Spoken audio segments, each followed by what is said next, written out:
A igreja na paz do Senhor. Quem está feliz com Jesus? E Jesus está feliz com você? Glória a Deus. Irmãos, bênção. Bênção demais. Se vocês fizerem igualzinho a Assembleia de Deus, eu já preguei algumas assembleias, canta todo mundo, canta a mocidade, canta isso, oportunidade para a irmã. E aí o pregador vai pregar 10 horas da noite e ele tem que se virar em 10 minutos. Igualzinho a Assembleia. Glória a Deus, irmãos, que bênção. É uma honra estar com vocês aqui. Obrigado pelo convite, os irmãos. Obrigado, os líderes daqui da igreja de jovens. Me senti muito honrado. Achei muito interessante, irmãos. Vocês, me deram meia hora, irmãos. Já é 20 para as 10, tá? Então, vai ser vigília, né?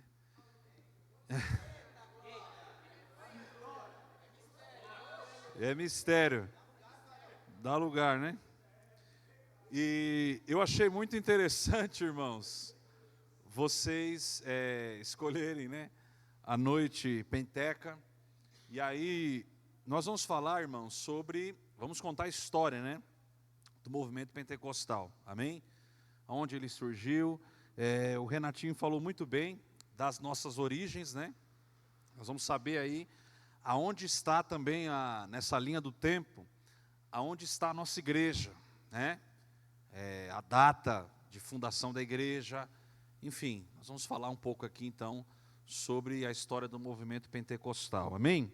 Antes disso, vamos orar, irmãos, pedir graça para Deus, para Ele falar conosco essa noite, em nome de Jesus. Feche seus olhos. Pai, nós queremos, Senhor, essa noite ouvir a Tua voz, Senhor.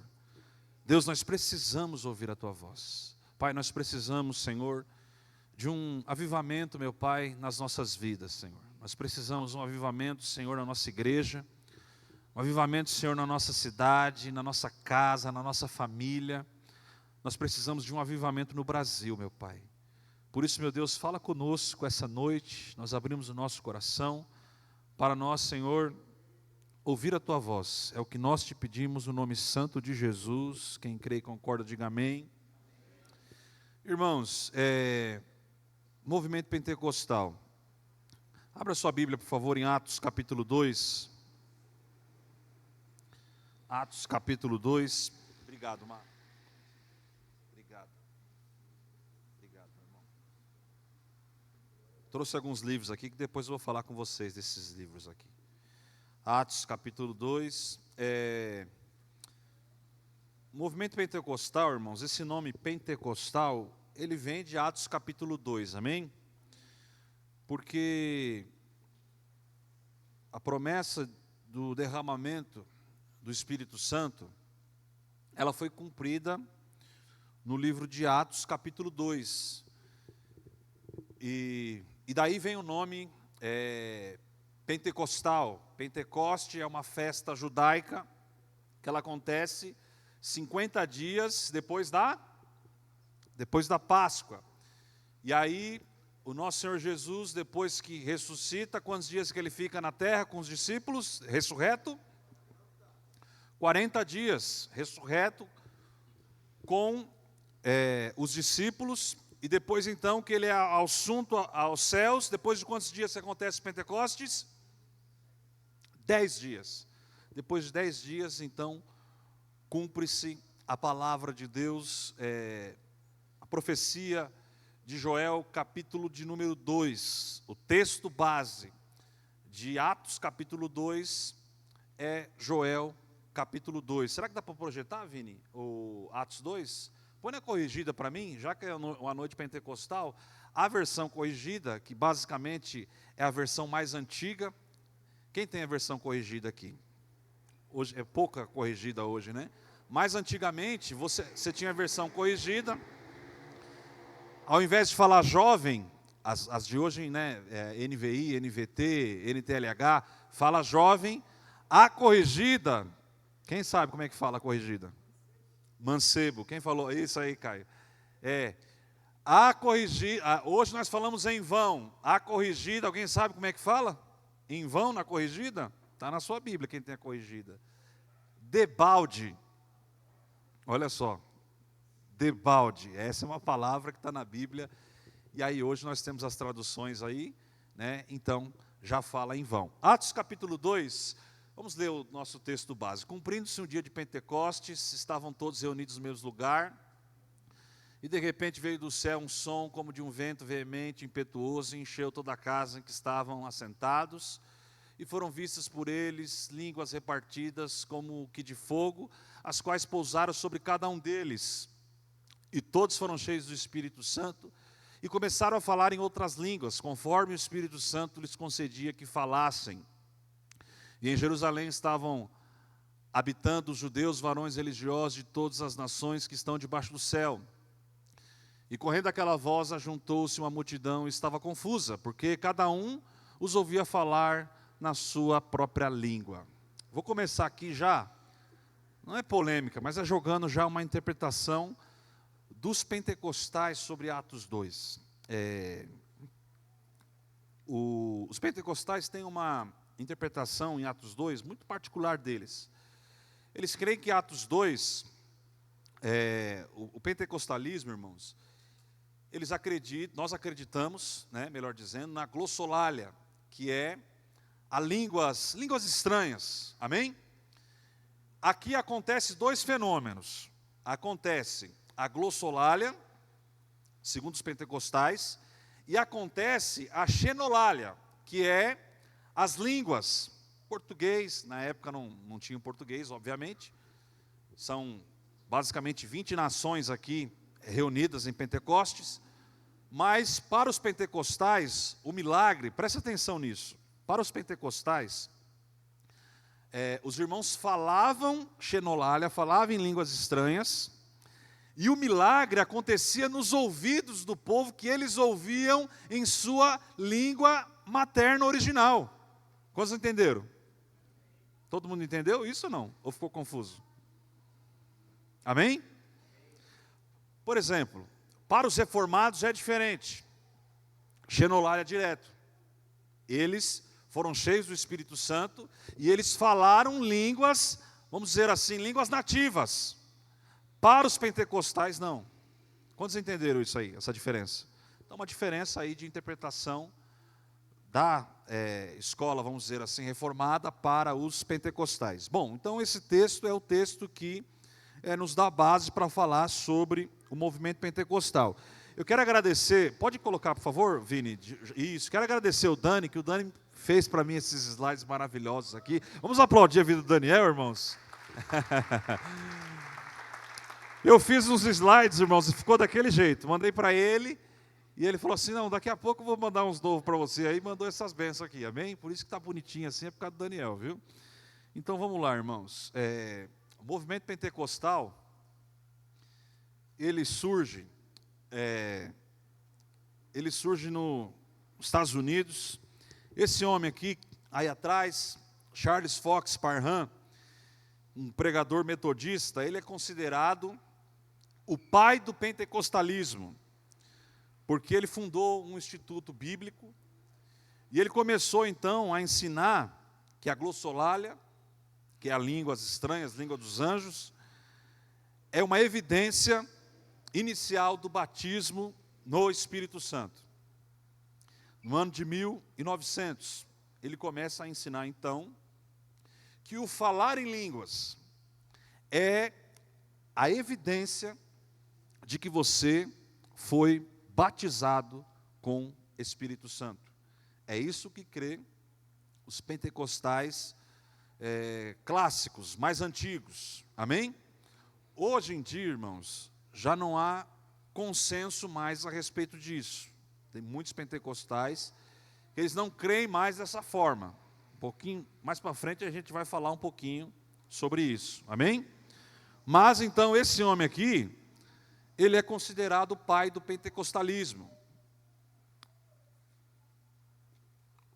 E paralelamente, irmãos, ao Charles Fox Parham, estava acontecendo o avivamento do país de Gales. Quem já ouviu falar do avivamento do país de Gales? Irmãos, o avivamento do país de Gales, um jovem de 26 anos, alguém sabe o nome dele? Evan Roberts. Começou um avivamento através da vida desse jovem. 100.000 almas se converteram no avivamento do país de Gales. Algo muito poderoso aconteceu, irmãos, nessa nação. Diz que eles tiveram que despedir vários policiais porque não havia mais crime na nação de Gales. Ocorrências policiais não existiam mais. O avivamento foi tão forte, irmãos.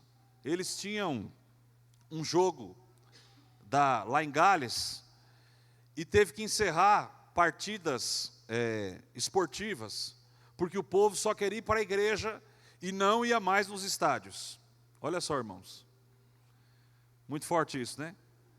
De tão profundo que foi o avivamento no país de Gales. E os crentes, os pastores americanos, eles foram então para Gales para observarem o que Deus estava fazendo naquele lugar. E eles voltam então cheios do Espírito Santo, influenciados pelo avivamento no país de Gales. E aí, irmãos, aqui nós vamos agora então o avivamento que todo mundo conhece, que é o avivamento da Rua Azusa. Um pastor chamado William Seymour. Nós temos que entender, irmãos, o contexto aqui de como começa a Rua Azusa. Os Estados Unidos aqui está vivendo a segregação racial. Negros e brancos não podiam estar no mesmo lugar. O William Seymour, ele participou dessa escola bíblica, Bethel, do pastor Charles Fox Parham, mas ele não podia, irmãos, estar dentro da escola bíblica.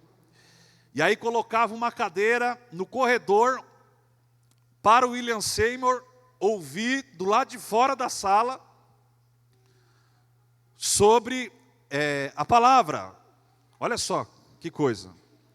Nesse momento aqui da história, ano de 1904, 1905, nós tínhamos as igrejas reformadas, mas os negros não podiam participar dos cultos das igrejas reformadas nos Estados Unidos. Metodista, batista e todas as reformadas. Os negros, eles tinham que ficar de fora. Olha só, irmãos. E aí então, irmãos, William Seymour, como ele não podia fazer parte da igreja, ele então começa a reunir os irmãos numa casa. E aí começa a crescer esse avivamento, até então que eles alugam essa rua, alugam esse salão, que era uma antiga igreja, e eles começam então ali, na Rua Azusa, o avivamento que tocou o mundo inteiro. Amém? Então olha só, irmãos, no meio de uma dor, no meio de um preconceito, Deus vai lá e toca num povo e manda um avivamento que mudou a história do cristianismo mundial. Amém? E você, alguém aqui se converteu na Assembleia de Deus? Tem gente aqui que se converteu na Assembleia? Tem alguém? Algumas mãos aqui. Ou os pais, algum pai de vocês se converteu a alguma Assembleia, ou Deus e Amor, ou Congregação Cristã do Brasil. Olha só, já começa, né? Ou se converteu na Videira, é fruto do avivamento aqui da Rua Azusa. Amém? Então, em 1906, começa então esse avivamento na Rua Azusa. O avivamento da Rua Azusa, irmãos, ele tornou-se então a sede do avivamento global. Desse lugar, da Rua Azusa, missionários saíram desse lugar e foram enviados para o mundo inteiro. Há uma frase que eu queria que você gravasse ela, que diz o seguinte: avivamento não é quando o fogo desce, é quando o fogo espalha. Avivamento não é apenas quando o fogo desce sobre a igreja. Avivamento é quando o fogo espalha. E como é que fogo espalha? O fogo espalha pela paixão missionária. Você falando de Jesus. Amém? Então, avivamento, irmãos, a gente tem uma visão sobre o avivamento que é barulho, sim ou não? É isso que muitas vezes tem na nossa cabeça.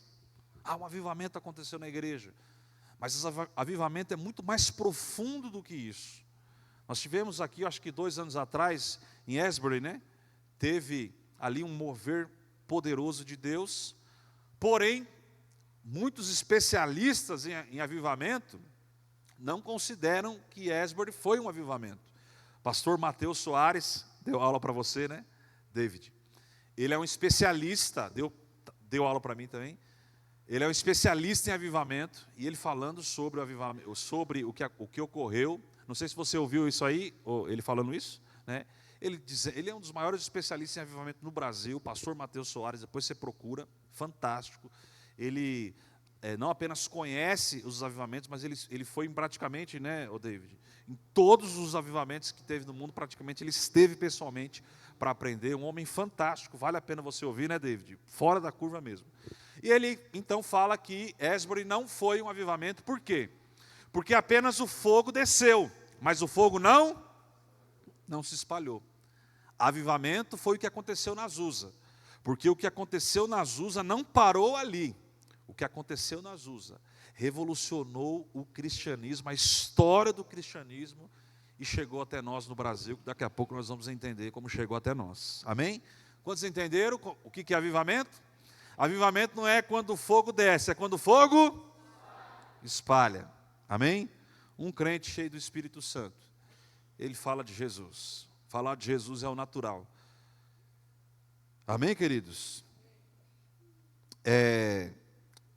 O pentecostalismo, ele surge, então, como uma tentativa de repetir a espiritualidade da igreja primitiva, daquilo que nós lemos em Atos capítulo 2, amém? O pentecostalismo, ele surge, então, para tentar aproximar-se mais daquilo que nós lemos no livro de Atos. A igreja, irmãos, ela tinha se tornado uma igreja racional demais. A igreja tinha perdido os sinais, tinha perdido os sinais. É mais ou menos o que tem acontecido no tempo presente, sim ou não? Estamos perdendo os sinais, irmãos, no meio do povo de Deus. Quem aqui já expulsou o demônio? Pouca gente. Estamos perdendo os sinais, irmãos. Jesus deu essa autoridade para nós. Deu essa autoridade para a igreja. Amém, queridos? Essa autoridade está sobre a sua vida. Está sobre você. E a igreja, irmãos, então, ela passou-se a ser uma igreja fria, sem sinais, sem fervor. Uma igreja sem lágrimas, sem choro. Amém? E o movimento pentecostal, um dos grandes legados do movimento pentecostal, é esse fogo de Deus. Amém? William Seymour, irmãos, ele orava, no começo da Azusa, ele orava 5 horas por dia. Pensa na maravilha? Depois ele passou a orar 7 horas por dia. Amém? Será que nós temos alguma coisa que aprender com esse povo, irmãos? O que vocês acham? A gente não está orando nem para comer direito. É ou não é verdade, irmãos? Então, quando nós falamos sobre movimento pentecostal, qual que é o nosso objetivo aqui essa noite? É nós vermos o que nós podemos aprender com a história do movimento pentecostal. O que nós podemos aplicar na nossa vida. Amém, queridos? William Seymour, quando eu ouço que alguém orava 5 horas por dia, eu já me sinto nada e vou para a presença de Deus me arrepender dos meus pecados, sim ou não? Então, quando você ouve uma história de algo maravilhoso que aconteceu, a nossa tendência pecaminosa é criticar, sim ou não?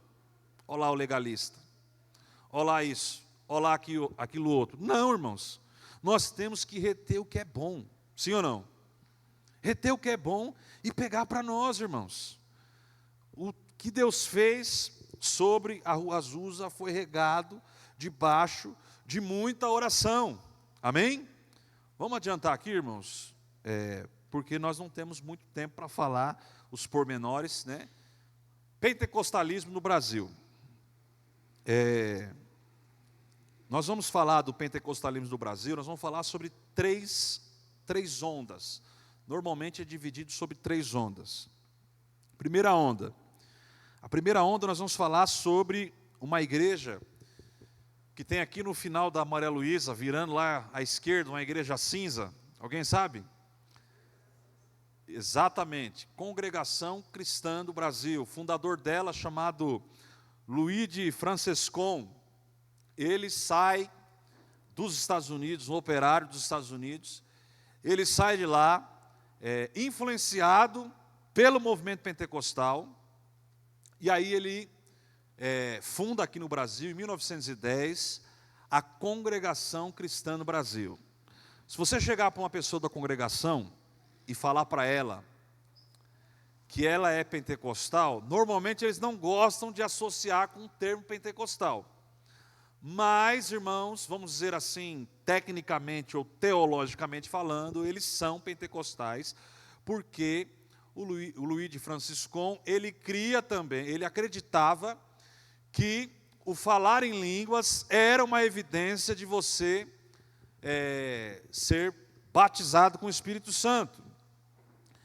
E aí então esse fogo sai lá de Los Angeles, sai lá dos Estados Unidos, atravessa o oceano e chega no Brasil. Isso é avivamento, não apenas quando o fogo cai, mas quando o fogo se espalha. Se espalhou e chegou então no Brasil aí através da vida do Luís de Franciscon. No Brasil, irmãos, já tinha o protestantismo reformado no Brasil. O primeiro culto protestante no Brasil, ele ocorreu em 1557, no Rio de Janeiro, na Baía de Guanabara. 16 calvinistas, olha os calvinistas aí. Primeiro culto no Brasil foi protestante. Olha só como é que o movimento pentecostal, ele chega somente 400 anos depois. Só que a igreja reformada era uma igreja muito fechada em si mesma, né? Há um termo teológico que fala que era uma igreja muito contemplativa, uma igreja muito para dentro. E a palavra eclésia, ela significa o quê? Quem sabe? Chamados para fora. Amém? Então, irmãos, a ênfase da congregação, liturgia rígida, ausência de hierarquia, foco no Espírito Santo. Coisa que a igreja reformada não se falava tanto da pessoa do Espírito Santo. Hoje eu estava vendo Augusto Nicodemos, um pastor reformado, e ele dizendo nós temos que agradecer aos pentecostais, porque foram os pentecostais que fizeram com que a gente desse mais ênfase para o Espírito Santo nas nossas teologias sistemáticas. Amém? Então, os livros de teologia sistemáticas reformados, eles não falavam do Espírito Santo. E o Nicodemos falando que, por causa da influência da Rua Azusa, então, começou-se então a falar da pessoa do Espírito Santo. Eu trouxe aqui, irmãos, para incentivar vocês também, a leitura, amém? Manual do Teólogo Pentecostal, foi lançado recente no Brasil. Basicamente, tudo que eu estou falando aqui está nesse livro aqui, eu peguei desse livro aqui. Então, é um livro completíssimo, muito bom. Recomendo, então, para quem quiser aí. E aqui tem o livro também da Rua Azusa. Eu estou terminando de ler esse livro aqui. Muito bom também esse livro, um livro fininho. Então, irmãos, vocês entenderam, a igreja reformada não falava tanto, né, a ênfase da pessoa do Espírito Santo. Quando o Pentecostes chega no Brasil, 400 anos depois, passa-se a falar mais aí do Espírito Santo. Então, a primeira onda, nós temos Congregação Cristã no Brasil, primeira onda que chega no Brasil do pentecostalismo, em 1910, e junto também, irmãos, nasce a Assembleia de Deus. A Assembleia de Deus com 2 missionários, embora eles eram suecos, eles passam nos Estados Unidos, e eles vêm também debaixo da influência do movimento pentecostal. Qual o nome desses 2 missionários, alguém sabe? Daniel Berg e Gunnar Wingren, amém? Esses missionários suecos, irmãos, eles vêm para o Brasil também influenciados pelo avivamento da Rua Azusa, pelo avivamento pentecostal. eles chegam no Brasil, eles vão para uma cidade, Belém do Pará, e eles vão para uma igreja batista no Belém do Pará. E eles chegam, então, influenciados por esse movimento, falando em línguas estranhas. E aí tem várias versões, né, sobre essa história. Não sei quem está mais a par aí sobre isso. Resumindo, os irmãos que foram para lá, eles não foram muito bem aceitos dentro da igreja batista. Então eles foram convidados a se retirar da igreja batista. Por quê? A igreja batista tradicional, lembra que nós estamos falando de 1910, amém? Ou seja, mais de 100 anos atrás. Tem muita igreja batista que até hoje não fala em línguas. Batista tradicional não fala glossolalia, né? Hoje nós temos batista renovada, presbiteriana renovada, influenciados pelo movimento pentecostal. Olha como é que o movimento pentecostal, a importância dele, irmãos. Influenciou denominações históricas, todas as denominações sofreram influência do movimento pentecostal. O Gunnar Wingren e o Daniel Berg, eles foram para a Igreja Batista do Belém do Pará. Eles foram, então, expulsos da igreja. Eles saem da igreja, alguns irmãos acompanham eles. E aí, então, eles fundam a Assembleia de Deus. Amém? A Assembleia de Deus, irmãos, é o maior movimento cristão do mundo. A maior igreja no Brasil e o maior movimento cristão do mundo. E foi fundado por influência do movimento pentecostal. Olha a importância, irmãos, do movimento pentecostal, de algo que aconteceu na Rua Azusa e que influencia as nossas vidas até hoje. Amém? Qual que é a ênfase, então, da Assembleia? A ênfase da Assembleia, o que diferencia, por exemplo, da congregação? Evangelização. Enquanto a congregação não tinha um movimento forte evangelístico, a Assembleia de Deus não. A Assembleia de Deus, as pessoas se convertiam e rapidamente já colocavam os irmãos para fazer a obra, para abrir ponto de pregação. E aqui está uma diferença, irmãos, eu quero que vocês entendam. Porque o movimento pentecostal ele cresceu tanto em relação às igrejas históricas. Porque hoje, para você formar um ministro, um pastor de uma igreja histórica, é no mínimo 5 anos de seminário. 5 anos sentado dentro de um seminário, estudando teologia. E depois disso aí, ele pode ser que ele vai para o campo missionário, ou plantar a igreja, ou assumir uma igreja. Na Assembleia de Deus, não. Na Assembleia de Deus, o irmãozinho se convertia, depois de 3 meses ele já estava pregando o Evangelho. E é por isso que essa chama se espalhou rapidamente pelo país inteiro, e hoje a Assembleia de Deus é a maior igreja do Brasil e o maior movimento cristão do mundo. Amém? Só que essa primeira onda, irmãos, ela enfatiza o batismo no Espírito Santo com evidência em línguas. Os fundadores dessas igrejas ainda não são pastores brasileiros. Amém? Os fundadores são estrangeiros. Na segunda onda do pentecostalismo, aí já os fundadores são brasileiros. Nessa segunda onda, nós temos Igreja do Evangelho Quadrangular. Alguém aqui já pertenceu à Igreja do Evangelho Quadrangular ou se converteu lá? Não. Caio, uma igreja também que influenciou muito. Aqui já muda algumas coisas, irmãos. A Igreja do Evangelho Quadrangular, dessas igrejas grandes, é a única igreja que foi fundada por uma mulher. Por isso que sempre foi uma igreja disruptiva na questão até de usos e costumes. A mulher na igreja quadrangular, na época aqui, a rigidez, né? A rigidez dos usos e costumes era muito forte. No quadrangular sempre foi diferente, porque foi fundada por uma mulher.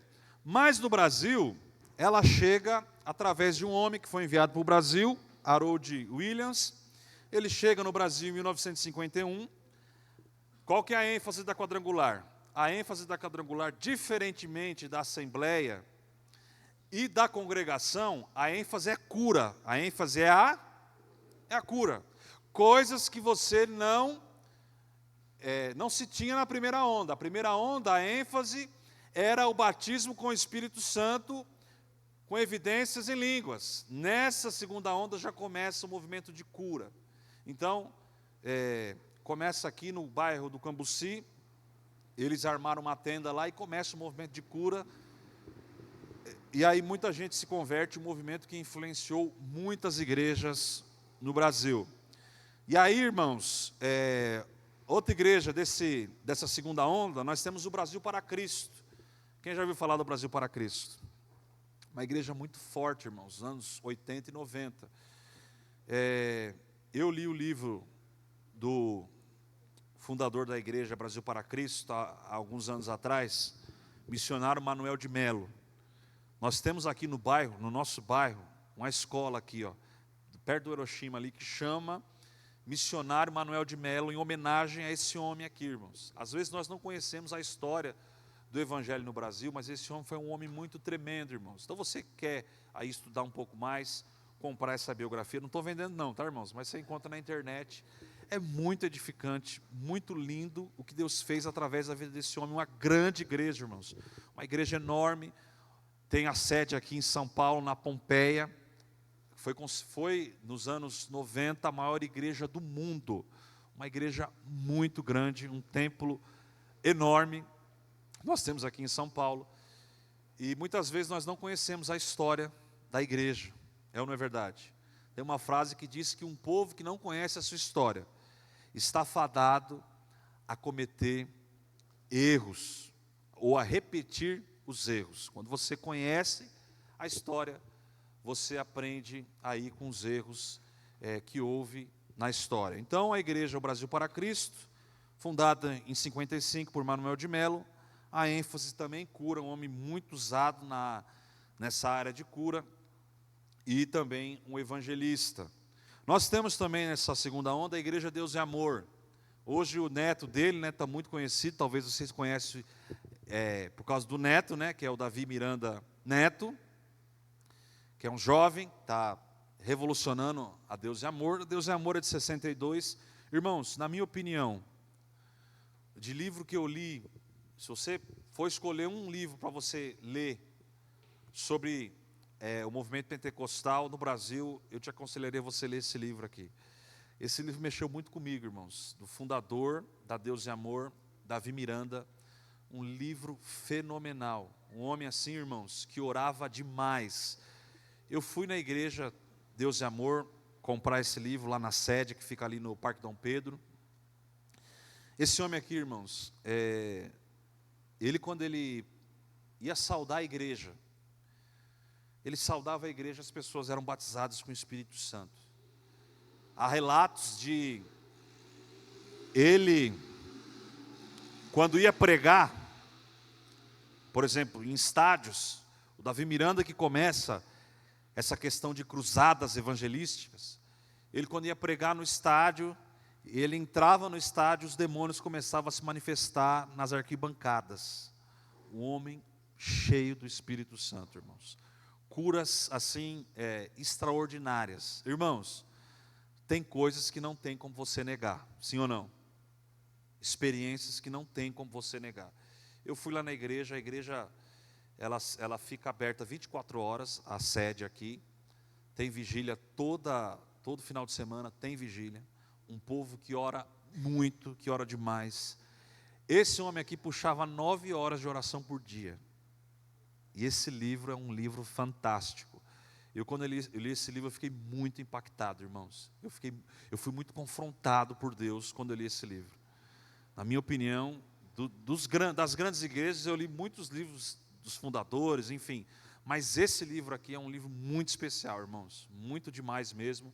Aí você pode dizer para mim assim, ai César, mas tinha erro de doutrina, mas tinha isso, tinha aquilo. Irmãos, vamos seguir o conselho do apóstolo Paulo? Vamos reter o que é? Vamos reter o que é bom. Amém? Nós temos que reter o que é bom. Assim como eu tenho falhas, você tem falhas, nós precisamos reter o que é bom na vida das pessoas. Amém? E aprender com todo mundo. Todo mundo tem algo a nos ensinar. Amém, queridos? Então esse livro é muito forte, irmãos, esse livro do Davi Miranda. ênfase, rigor doutrinário. E aí tinha os usos e costumes, né? Mulher não pode até hoje usar a calça comprida, pintar a unha, essas coisas todas, né? Que você sabe que não tem fundamento bíblico, mas nós ficamos com aquilo que é bom. Um dia, irmãos, eu era jovem ainda, quase um adolescente. E aí eu questionei um irmão da Deus e Amor. Ele era já senhor, já um pouco mais de idade, e eu quis meio que provocar ele assim, né? Falei, pô, mas você faz parte de uma igreja que vocês não vê televisão, né? Eu quis meio que provocar ele, como eu tinha intimidade com ele. E aí, irmãos, aquele homem, ele me deu uma lição, porque ele falou assim, então, só que eu vou para minha casa agora, eu não vejo televisão, sabe o que eu vou fazer? Eu vou clamar, eu vou orar, eu vou buscar Deus. E ele começou a me falar, eu não vejo televisão, porque a televisão, ela tira o meu tempo, o tempo que é para Deus.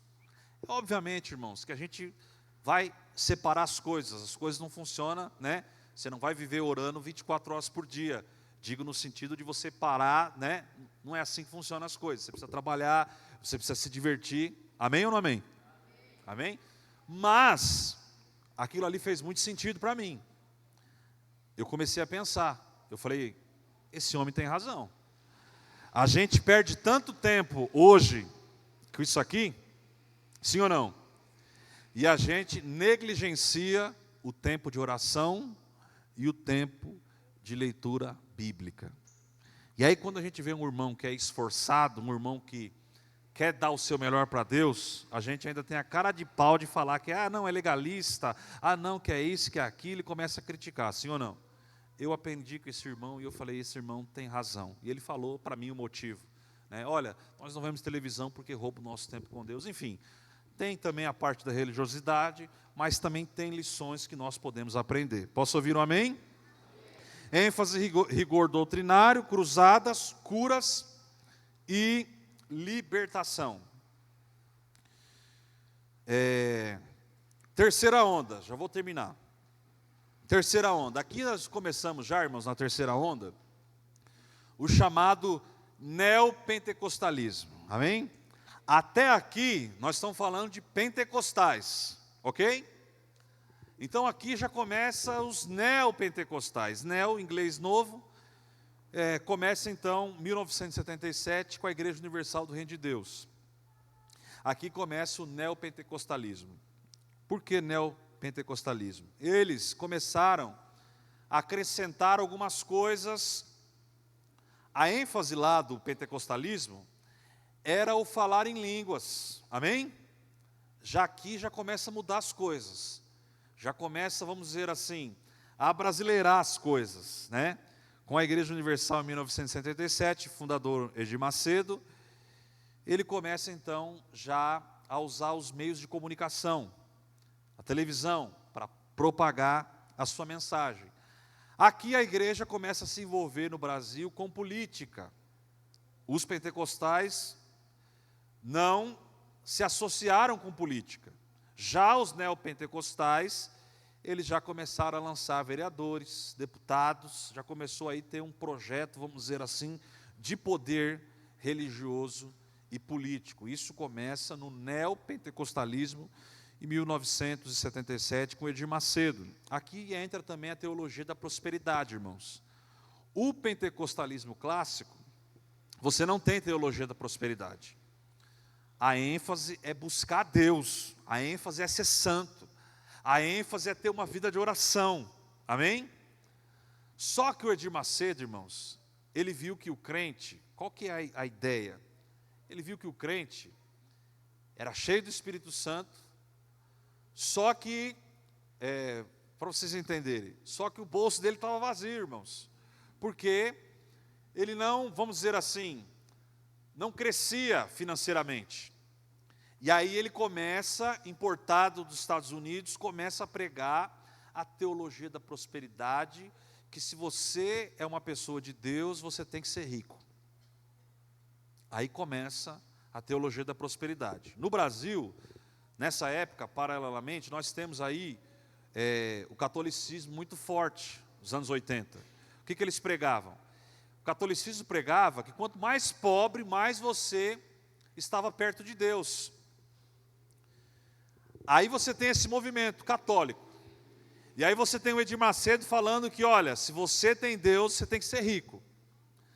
E aí foi algo que, no Brasil, deu um boom no Brasil, a teologia da prosperidade.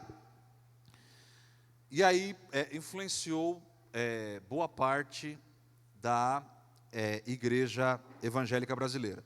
E aí com o Edir Macedo também nós temos expulsão de demônios, essa ênfase também. Televisão, política, teologia da prosperidade, expulsão de demônios. Paralelamente, Igreja da Graça, que é uma ramificação da Universal, com uma linguagem um pouco mais moderada. E aí, irmãos, anos 80 nós temos Igreja Renascer, Sara Nossa Terra, biografia aqui do bispo Robson Rodovalho, que é o fundador da Sara Nossa Terra. Muito bom esse livro. Uma curiosidade, irmãos, esse livro aqui, ele cita o pastor Ari, nosso pastor Ari, faleceu.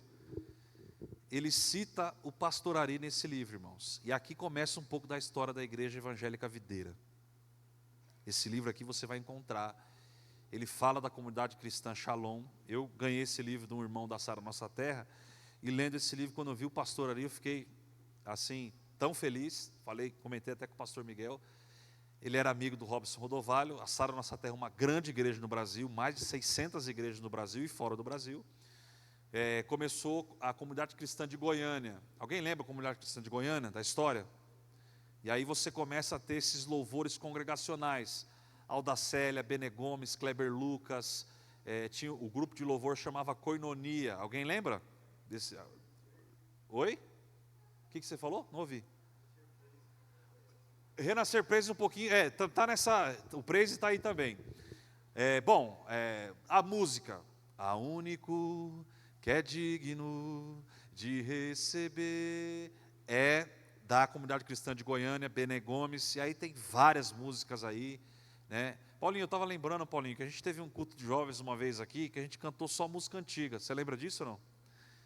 E o Paulinho falou uma coisa, isso deve fazer quantos anos, Paulinho, mais ou menos, será? Não lembro, né? Uns 15 anos. E aí, irmãos, a gente fez um culto de jovens aqui, mais ou menos nesses moldes que vocês estão fazendo. Cantou só música antiga, não foi noite pentecostal, mas eu nunca me esqueci de algo que o Paulinho falou. O Paulinho estava dirigindo louvor e ele falou assim, olha, até para adorar a Deus, você precisa de cultura. Ele estava dizendo, né, para nós conhecermos as músicas antigas. Então, assim, naquela reunião, eu achei muito interessante o Paulinho falando aquilo. E aí eu fui pesquisar as músicas, né? Vencedores por Cristo, João Alexandre, e você vai encontrar muita coisa boa. Grupo Logos, Kadosh, Atos 2. Eu conheço algumas coisas porque eu pesquisei. Então é muito legal, irmão, você pesquisar, você vai encontrar muita coisa legal. Amém? Então aqui nós temos aí Sara Nossa Terra, Renascer, que eles tiveram uma forte presença com os jovens. Nós tínhamos então igreja pentecostal clássica, que você tinha que ir para a igreja do dia que você está aí, terno e gravata. Aí você chega com Renascer, você chega com Sara Nossa Terra, que você podia do jeito livre. O que aconteceu?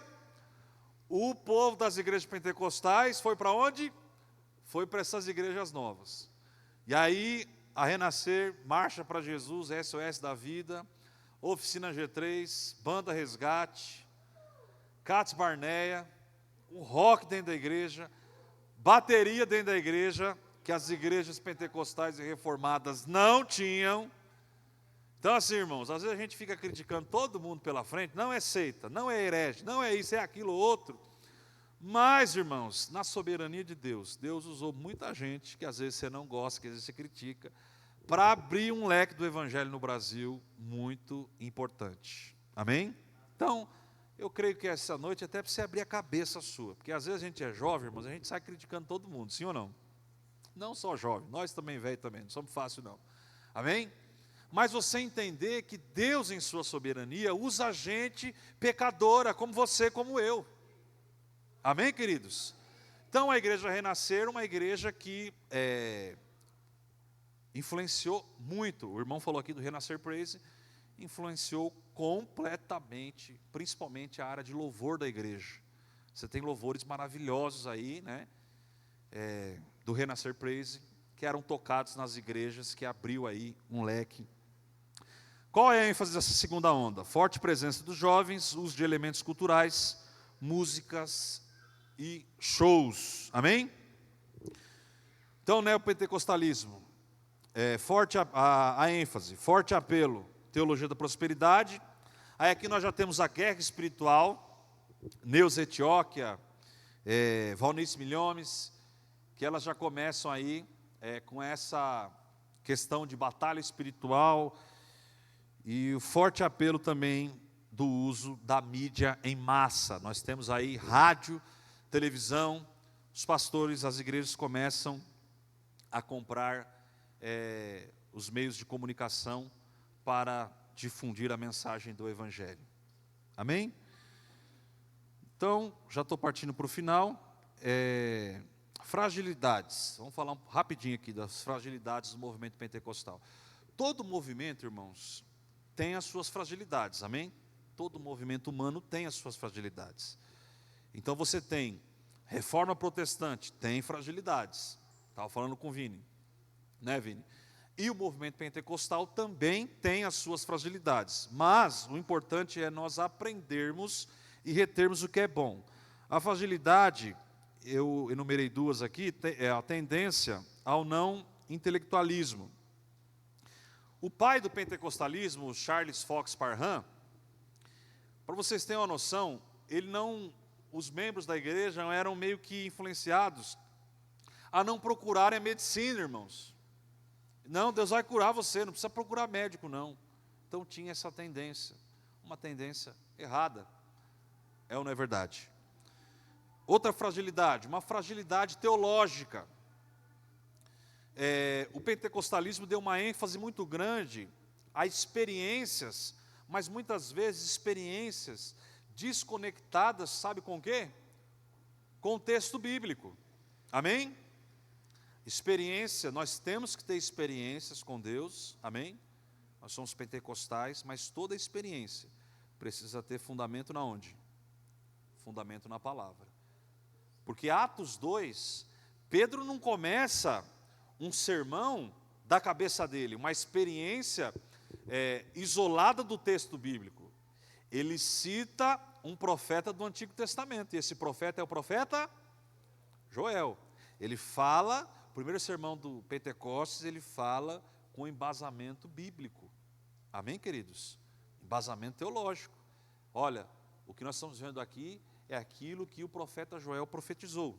Então, fragilidade do movimento pentecostal é essa questão também de você. Quem lembra aqui, tem um versículo, né? Eu já falei algumas vezes na igreja, os pentecostais gostavam muito de falar esse versículo, que a letra mata e o espírito, tirando completamente de contexto, dizendo que se você ler muito a Bíblia, você vai ficar frio.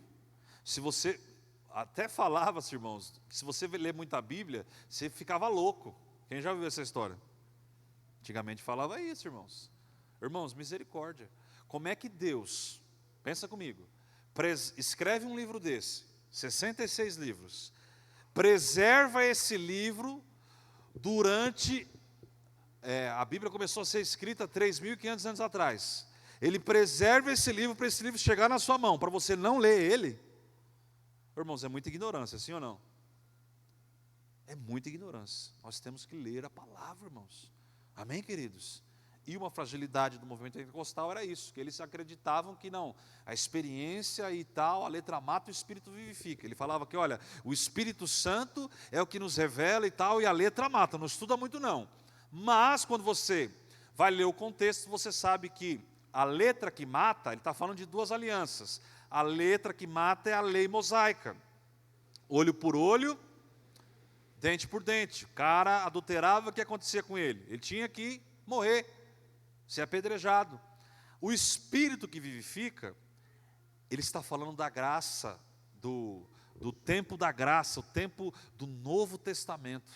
São duas alianças, a aliança antiga a letra mata, e a graça que vivifica, que nos empodera para viver uma vida santa. Quantos entenderam, diga amém.